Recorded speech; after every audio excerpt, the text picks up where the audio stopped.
जब भी लोकसभा स्पीकर ओम बिरला का नाम आता है तो ज्यादातर लोग बिना ज्यादा सोचे यही कह देते हैं कि ये सत्ता के पक्ष में काम करते हैं। अब ये धारणा अचानक नहीं बनी है। पिछले कुछ सालों में आपने भी सोशल मीडिया पर कई ऐसी वीडियोस और तस्वीरें देखी होंगी जो खूब वायरल भी हुए।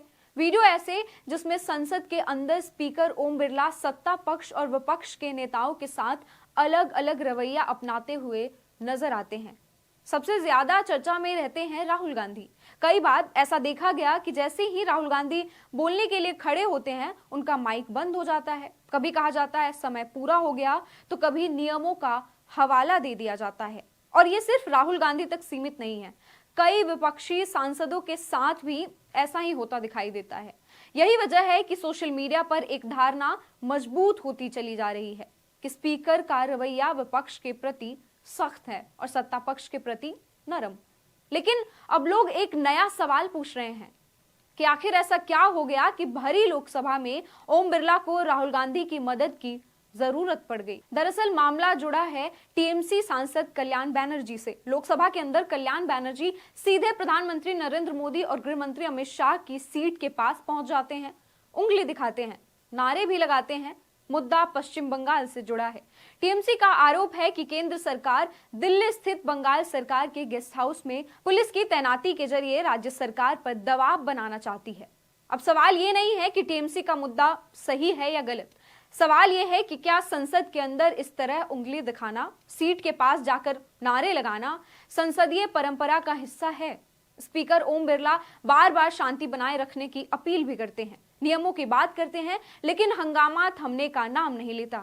और इसी दौरान एक दिलचस्प चीज होती है, ओम बिरला राहुल गांधी को आवाज देते हैं, मानो हालात संभालने के लिए विपक्ष के नेता से मदद मांगी जा रही है। फिर क्या था, बस यहीं से सोशल मीडिया को नया मुद्दा मिल जाता है। लोग कहने लगे कि जो स्पीकर अक्सर राहुल गांधी को बोलने नहीं देते, आज वही राहुल गांधी से मदद मांग रहे हैं। इसी के साथ विपक्ष ने एक और सवाल उठाना शुरू कर दिया, आखिर सत्ता पक्ष और विपक्ष के साथ दो अलग अलग बर्ताव क्यों? और यही सवाल तब और गहराता है जब बीजेपी सांसद निशिकांत दुबे द्वारा किताब से कोट करने का मामला सामने आता है। इस पर कांग्रेस सांसद प्रियंका गांधी की प्रतिक्रिया भी आती है। वो साफ शब्दों में कहती हैं, जब भी सरकार को हंगामा करना होता है, निशिकांत दुबे को आगे कर दिया जाता है। सरकार कहती है कि कोई सदस्य प्रकाशित किताब से कोट नहीं कर सकता, लेकिन बीजेपी सांसद 6 किताबें लेकर आए हैं और 6 किताब को कोट किया है। ये स्पीकर और संसद दोनों का अपमान है। अब यही वो जगह है जहां असली सवाल खड़ा होता है। अगर नियम एक है तो सबके लिए एक जैसा क्यों नहीं? अगर निशिकांत दुबे को किताब से बोलने दिया गया तो राहुल गांधी या किसी और विपक्षी सांसद को क्यों रोका जाता है? हकीकत यह है कि निशिकांत दुबे लोकसभा में सिर्फ एक नहीं कई किताबें लेकर खड़े होते हैं और उन्हीं किताबों के हवाले से कांग्रेस नेताओं पर, खासतौर पर जवाहरलाल नेहरू पर भ्रष्टाचार जैसे गंभीर आरोप लगाते नजर आते हैं। विपक्ष तुरंत आपत्ति जताता है, कहता है ये संसदीय मर्यादा के खिलाफ है।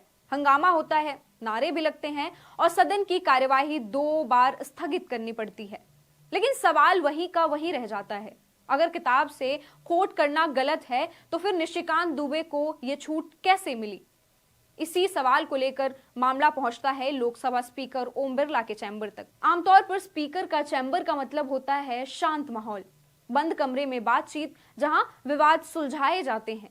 लेकिन सामने आता है वीडियो जो कुछ और ही कहानी कह रहा है। कांग्रेस और बीजेपी के सांसद आमने सामने खड़े हैं, आवाजें ऊंची है, उंगलियां उठ रही है, एक दूसरे पर आरोप प्रत्यारोप लगाए जा रहे हैं। कांग्रेस सांसद बीजेपी सांसद निशिकांत दुबे की शिकायत लेकर आते हैं, लेकिन शिकायत सुनने की जगह वहां भी बहस शुरू हो जाती है और ठीक बीच में कुर्सी पर बैठे हैं लोकसभा स्पीकर ओम बिरला। ये दृश्य अपने आप में बहुत कुछ कहता है। देश का सबसे बड़ा लोकतांत्रिक मंच और उसके भीतर विवाद सुलझाने की जगह उंगलियां दिखाई जा रही है। स्पीकर बीच में बैठे हैं, लेकिन कोई ठोस समाधान निकलता हुआ नजर नहीं आ रहा। अब इन सारे घटनाक्रम को जोड़कर देखिए। एक तरफ सत्ता पक्ष कहता है विपक्ष मर्यादा तोड़ रहा है, दूसरी तरफ विपक्ष कहता है कि हमें बोलने नहीं दिया जा रहा। स्पीकर नियमों की बात करते हैं, लेकिन नियमों का पालन दोनों तरफ से टूटता दिखाई देता है। कभी निशिकांत दुबे को किताब से कोट करने की छूट मिलती है तो कभी राहुल गांधी का माइक बंद हो जाता है, कभी संसद के अंदर उंगलियां दिखाई जाती है तो कभी स्पीकर के चैम्बर के अंदर। अब असल लड़ाई मुद्दों की नहीं रह गई है, असल लड़ाई ये बन गई है कि किसका वीडियो ज्यादा वायरल हो रहा है, कौन ज्यादा आक्रामक दिखेगा और कौन किसे नीचा दिखाएगा। लेकिन इस सब में सबसे बड़ा नुकसान किसको हो रहा है? ना बीजेपी, न कांग्रेस, न टीएमसी का। नुकसान हो रहा है लोकतंत्र का। इस पूरे मामले पर आपकी क्या राय है, कमेंट बॉक्स में जरूर लिखें। मेरा नाम श्रुति है और आप देख रहे थे बोलता हिंदुस्तान।